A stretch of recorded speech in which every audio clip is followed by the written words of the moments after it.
Back in the summer of 2018, I quit my job, packed my bags, and with some dedicated friends, we got to work building my dream, energy-independent, 100% solar-powered camper van. These are the lost tapes in our new series, showcasing all the details of the Root del Sol's van build. This is where the journey from Alaska to Argentina began.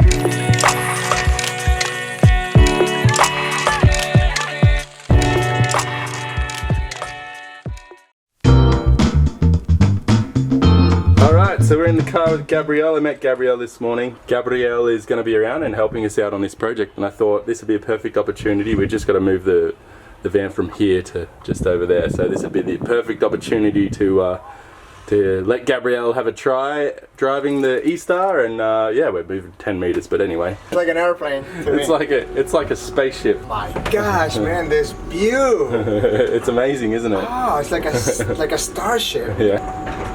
Take me to South America. Okay, I think it'll be good now. That's good, it's perfect. Alright, how was your experience? Terrific. So the job for today is to pull this tailgate off, and mi amigo Gabriel is going to help me do that. So we'll get that done ASAP. I'm going to set up this camera down here and record all the action so you all can see what's going on. My first thoughts as we began hacking away at the van were hopeful, as we slowly began to remove the Tommy Gate lift that added hundreds of pounds to the van. This was a job that was supposed to take a couple of hours. I now realise it was the first of many lessons that run along the lines of things never going to plan. Sometimes in a positive way though. Without asking, I had Gabrielle right there on day one of the build, offering the support and expertise I needed. Sometimes though, in a much less digestible way, the much needed lesson of patience had begun being taught to me.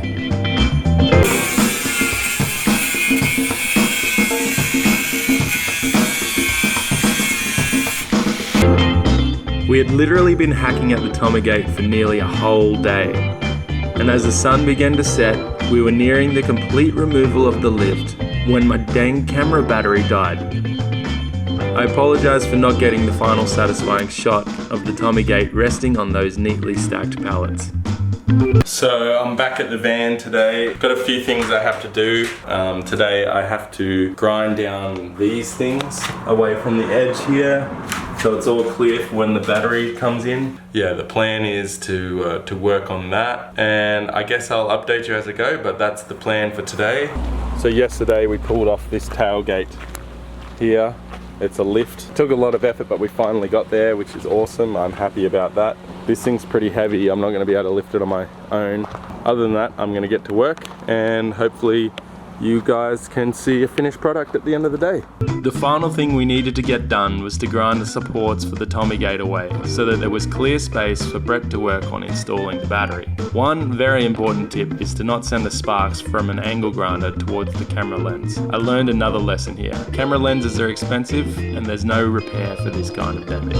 Alright, what do you think, my friend?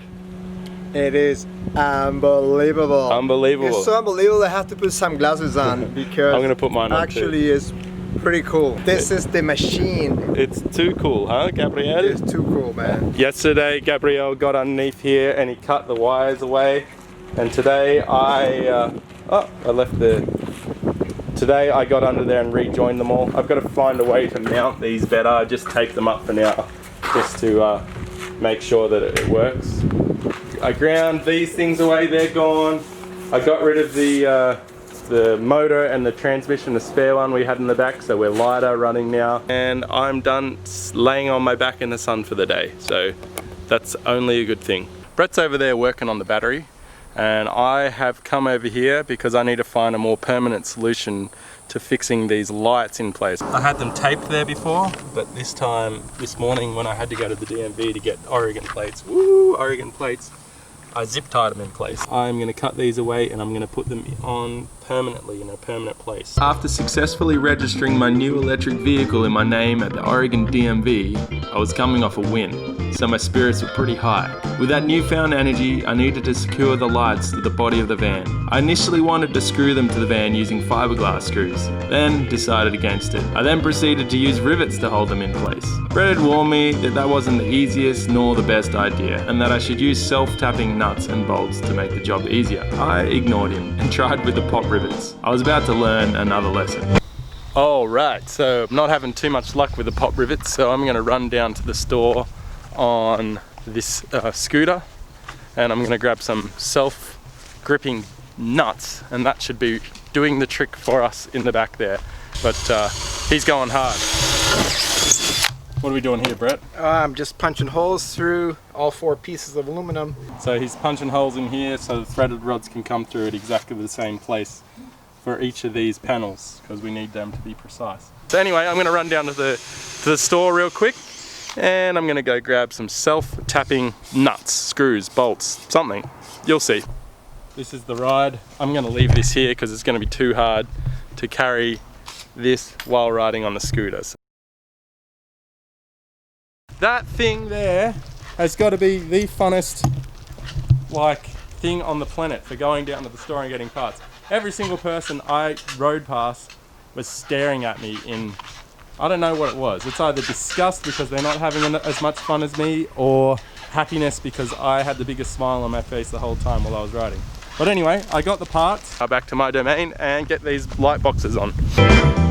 The final lesson I learned in this episode is that I should probably learn to listen to Brett's advice. With years in the chop shop and mechanical electrical engineering scene, he knows a thing or two about this stuff. Avoiding a trip to the hardware store is now a thing of the past, especially with a solar-powered scooter to take us there and back. What reason do I have for not wanting to go? Alright, so battery boxes are fixed in place, and I'm going to show you exactly what I've done. They've been bolted in, and I don't know about you, but that looks like a pretty good job. Brett's just forming up some battery boxes now too, so that's where the battery's going to go. It's looking pretty good in its place as well, so I'm pretty happy about that. They are on there nice and tight, they're not going anywhere. That's me done for the day for work, I'm pretty sure.